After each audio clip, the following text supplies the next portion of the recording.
Then, they'll call me, oh yeah, you can talk. I know, people like to hear you talk. So I come on stage, do my thing, no brand name, nothing. So I remember that um, I had a thing. Okay, it was a show actually that convinced me that the question is what How did it all started? How did it get yeah, started for you? exactly. So just so I don't lose the track of that.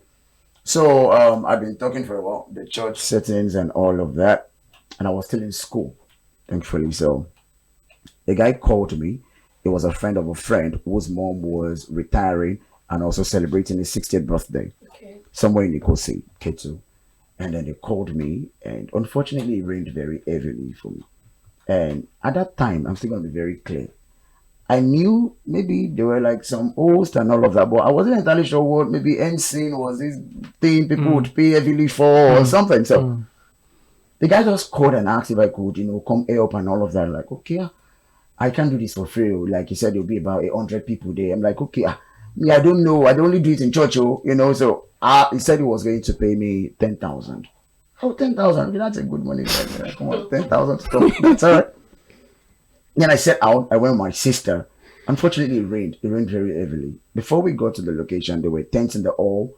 There were a lot of things and all of that. But the rain had really, spoiled all of the plans.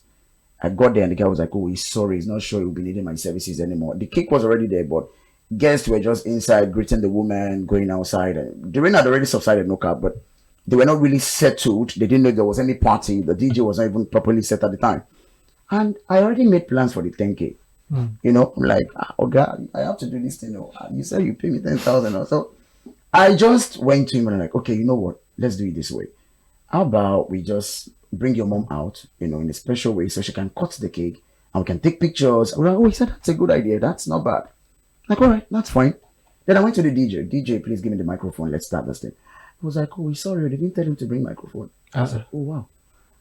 And aside being a professional MC, I'm also a professional saxophonist. But at the yeah. time, I was just starting out. So if there was one thing that was always in my bag that I moved around with was my microphone, my sax mic. Very small, but very effective. So I had it in my bag and I just brought it. I'm like, can this work? We tried setting it and it worked.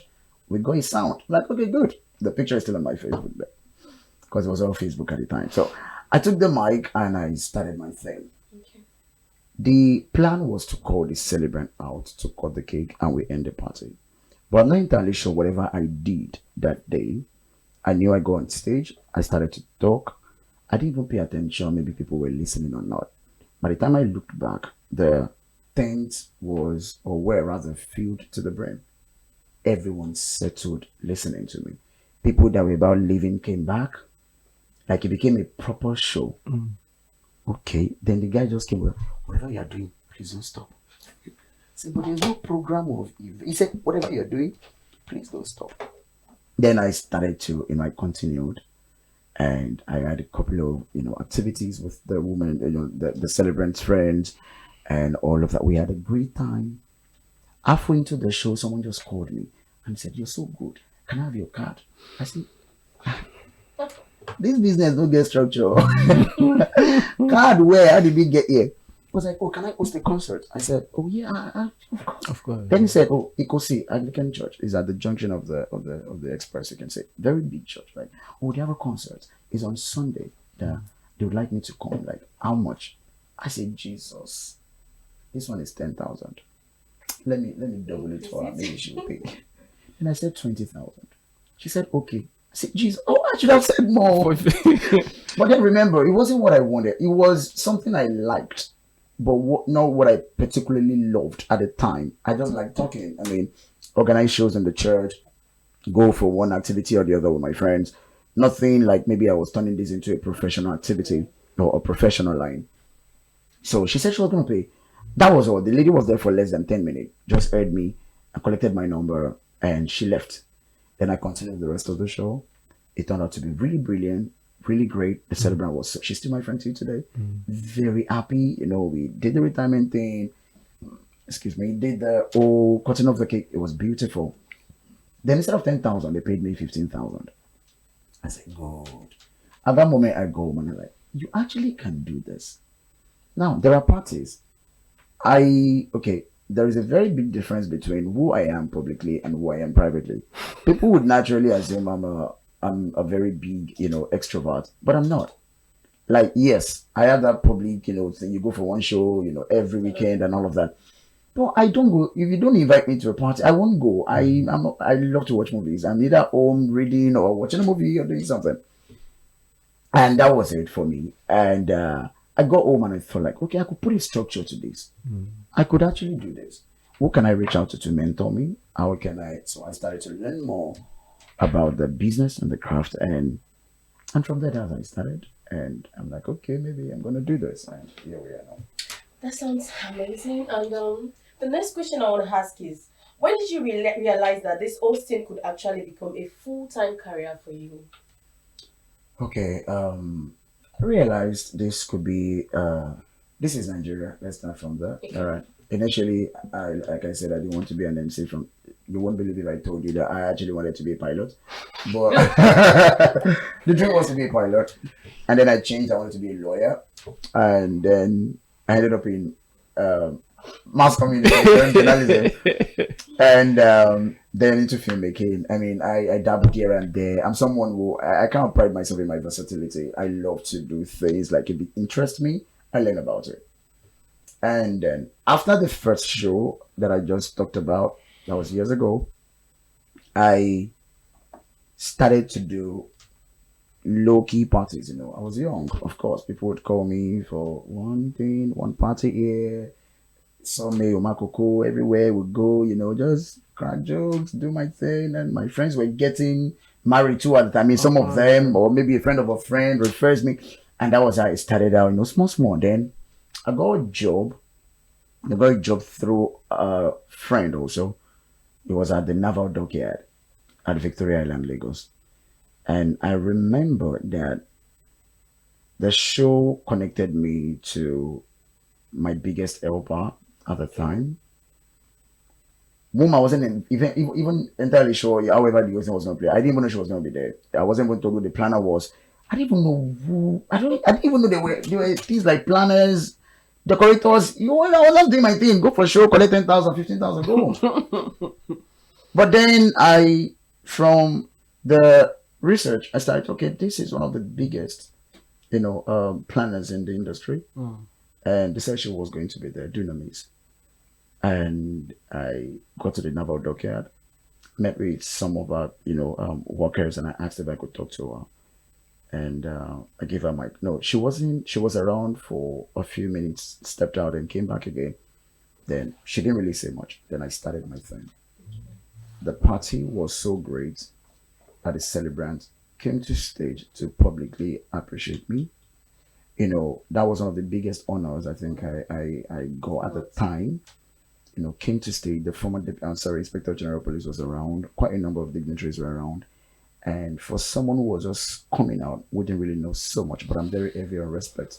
So no matter who I talk to, you will know I'm quite respectful. So the show was so great that this woman couldn't hold it back. Publicly declared me her first adopted son. It was really great, Mrs. Inka. It was a great and massive show. Immediately after that, I was convinced. I'm like, I'm going to do this. I'm like, this is a career path. This is something I can build. And then through the help of God and with the help of the planner. So immediately after that, when some of the workers already told her I did so great and all of that, I'm like, okay, I should reach out. And about a month or maybe a few weeks after, she called, gave me a show from there to another show. From there, met more people, met more clients. It became bigger, and to the glory of God, where we are right now. Thank you so much, Mr. Oluwatobi Ayobami. Thank you, still listeners out there. Now we'll be going on a short break. Mr.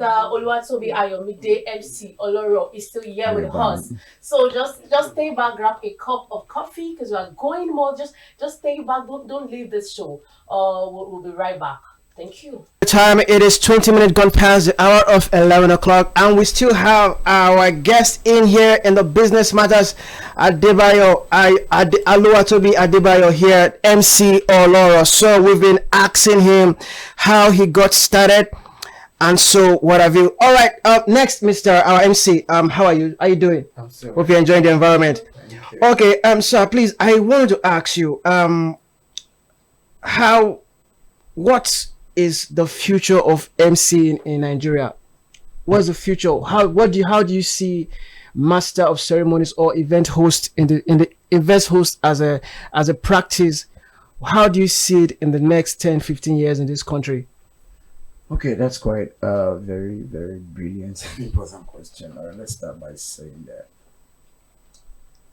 I love how the paradigm has shifted over the past years.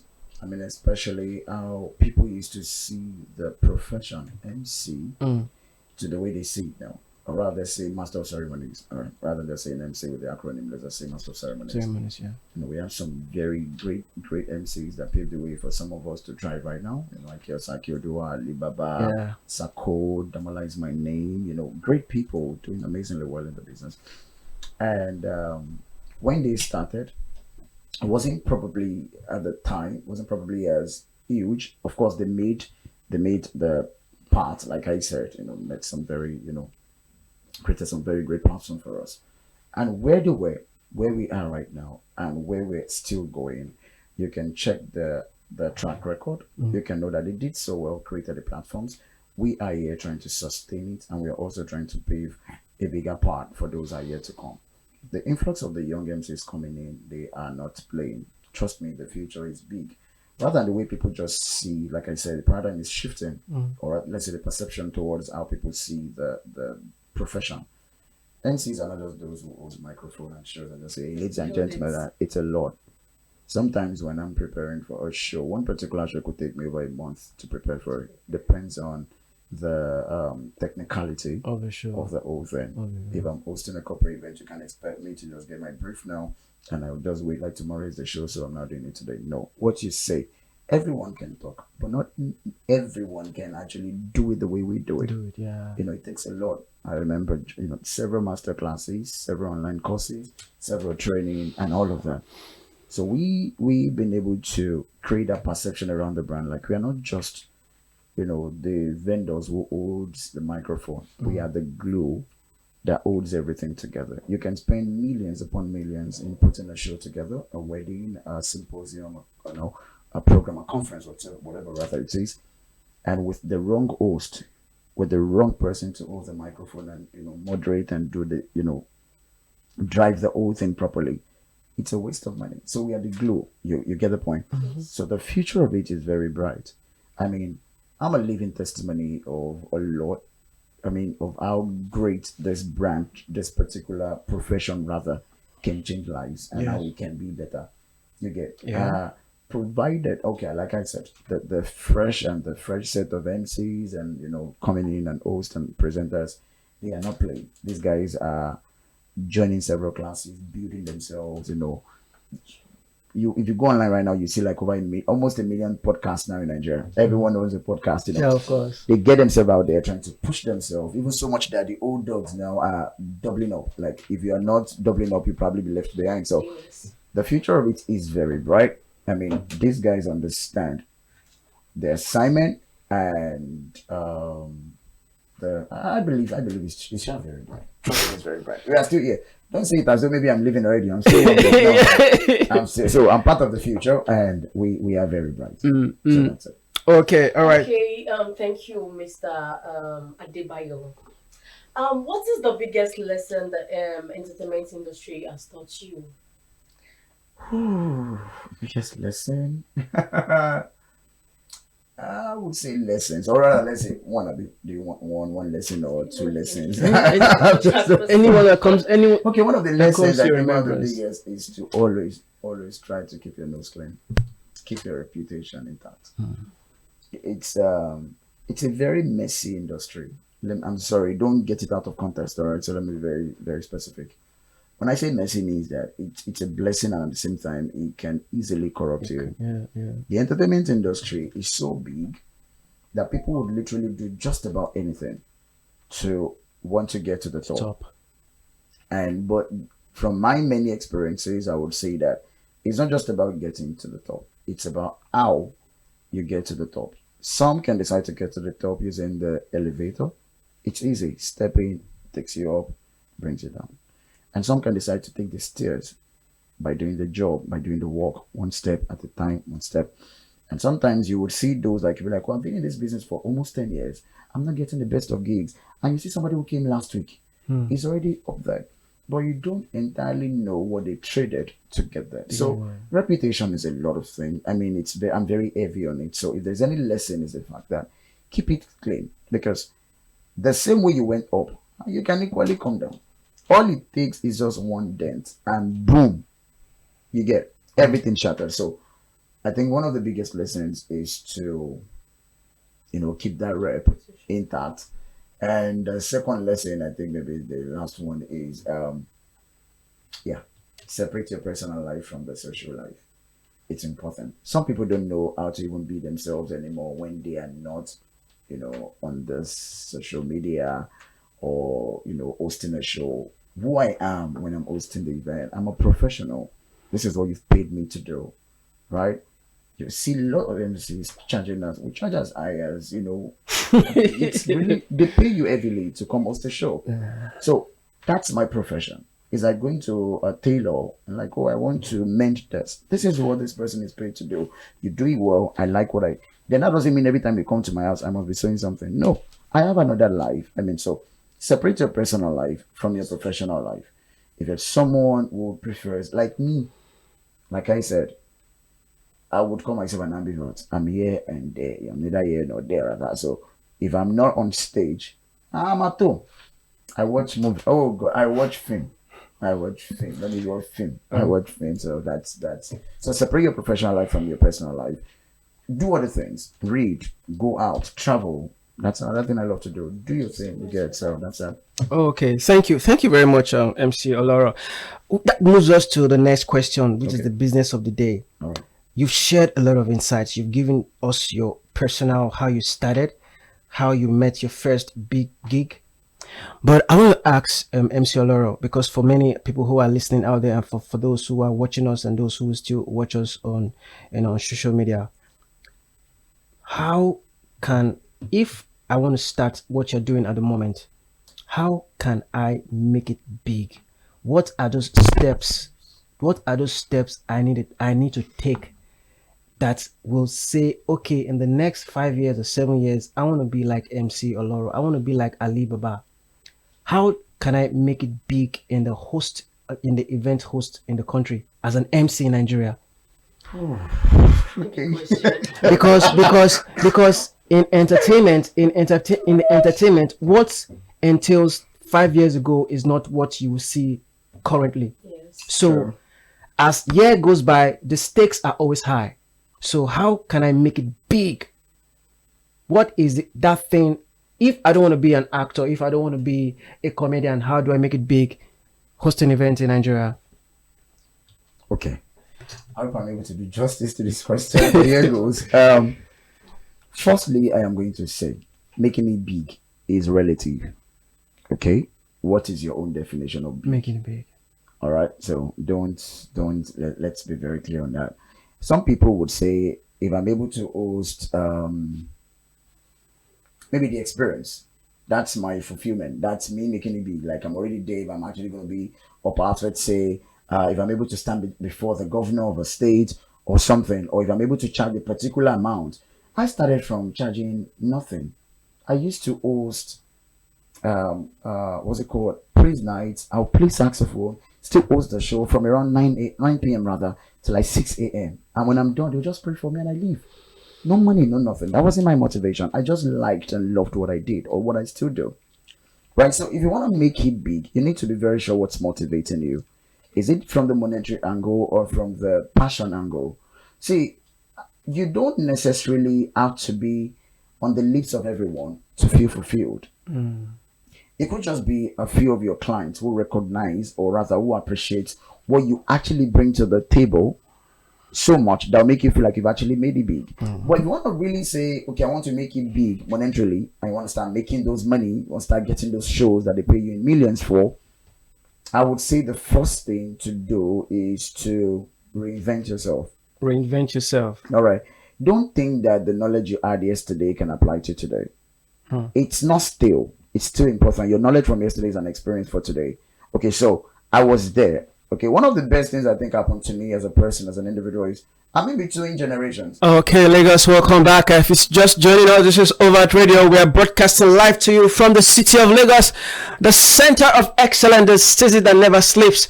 You can listen to us live on our Zeno platform, zeno.fm/radio/overt radio. We are still with our guest, MC Oloro, one of the renowned MCs in Nigeria, in the continent, and of course, he's a world famous MC. Now, back to you, sir.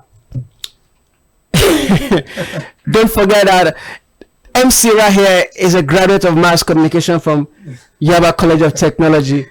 God bless you, sir. All right, what are your challenges? Have you encountered any challenge so far being in this industry? Oh, of course, quite a number of them. Just let us in Quite a some. number of them. All right, some were personal, some were challenges I faced because, okay, let's get it from the very scratch. It's impossible for someone who was self-trained to a very large extent.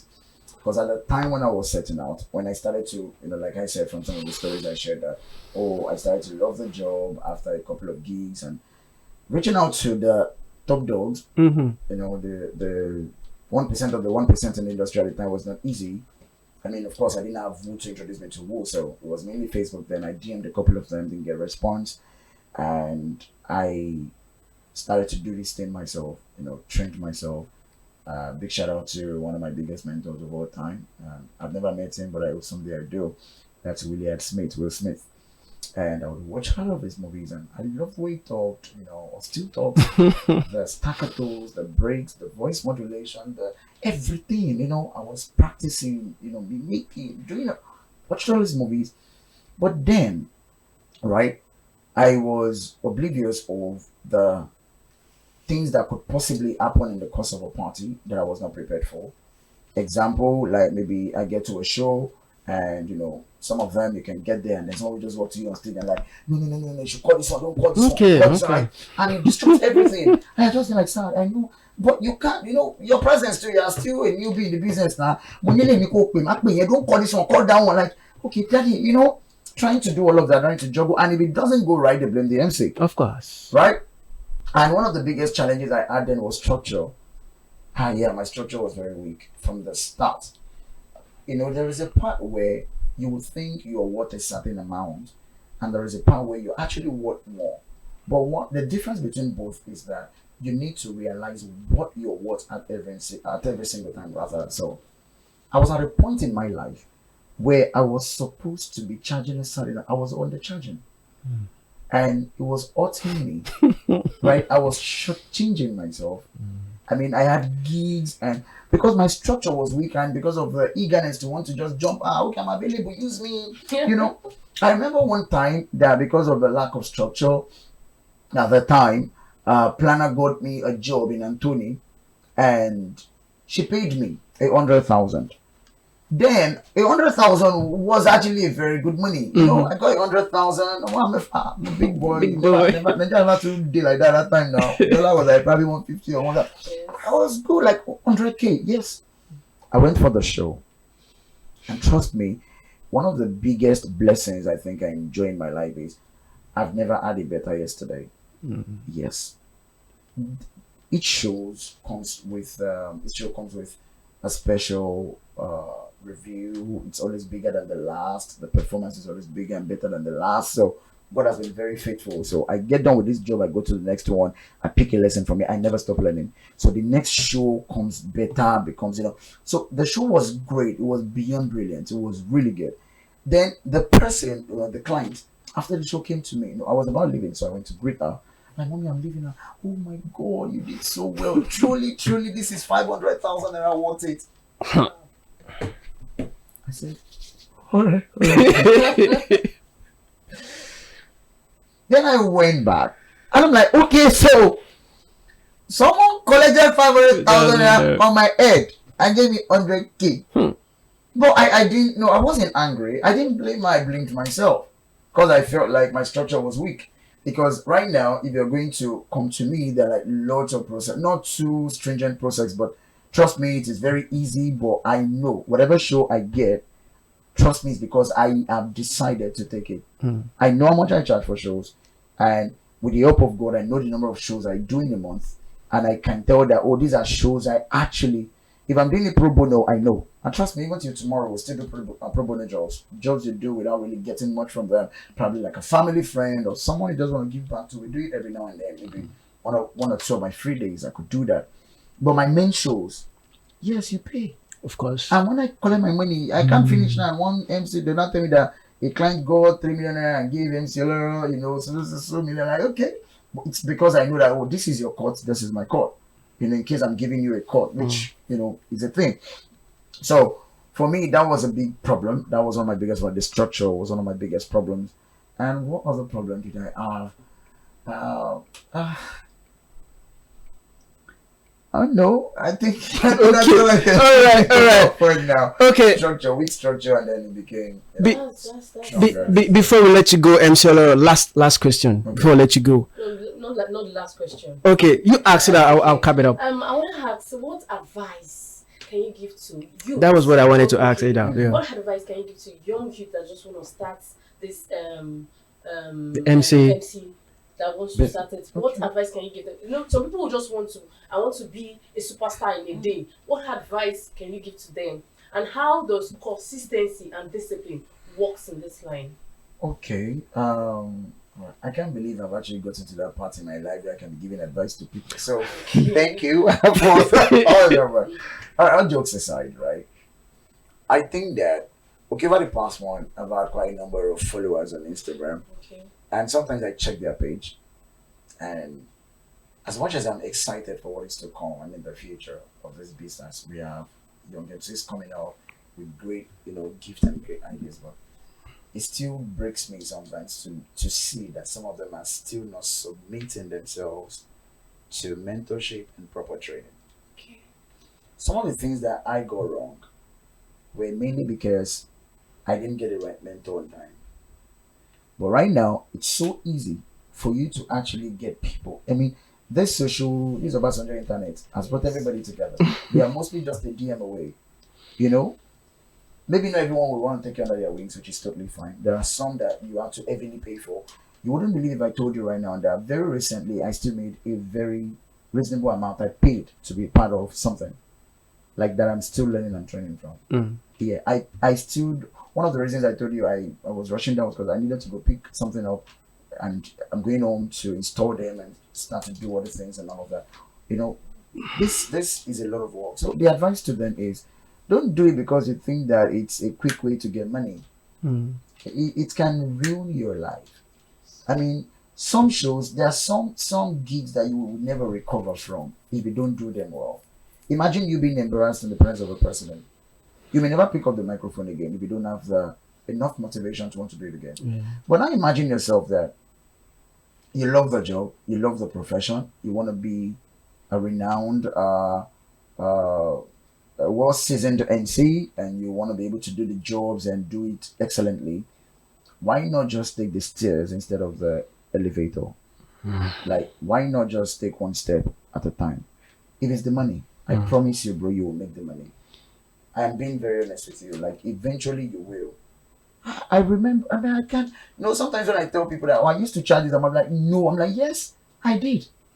Like, I did. Like, it's not because of the fact that that was what I was worth that time, because I knew the knowledge that I had and the little, so the bigger you get, don't rush it. If you love the job, if you love the profession, submit yourself to mentorship and proper training. If you can't do mentorship, do training, go online, read, be a vast reader. One of the books that changed my life, another big shout out to another mentor who recognized his talent very, sorry, I should have said that earlier.